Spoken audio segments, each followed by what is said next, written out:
di tengah belang yang luar, dia menghalak pada yang kaku neng. Tak kalondum anak mencucut kageja paruh tulu di tengah belang yang luar. Nah, si dua petani tua gedung di hati jambu gepip luka oleh menggok-gok tersengit tekin hasil karabna.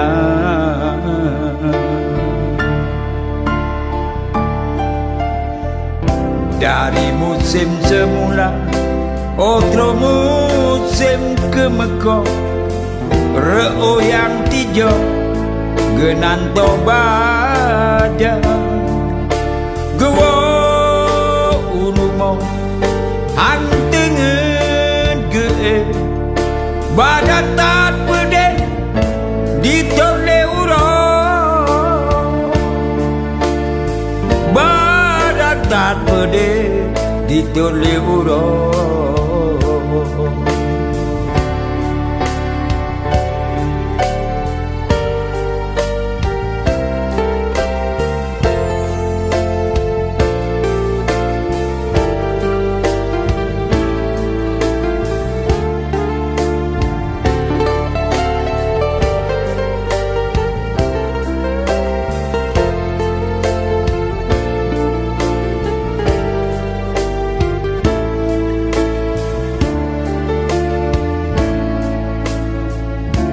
Di tengah belang yang luar, dia menghalak pada yang kaku neng.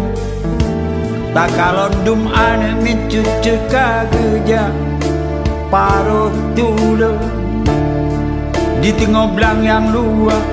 Nah, si dua petani tua geduk di hati jambu gepip luka oleh menggok-gok tersengit tekin hasil karabna.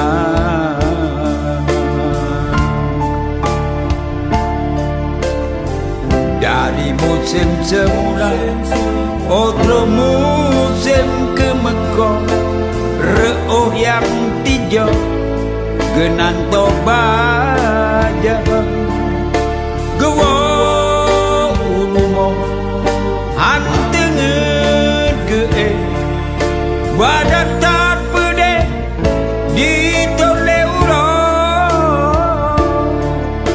gewo urumo hantengen ge badatat pede ditole uro badatat pede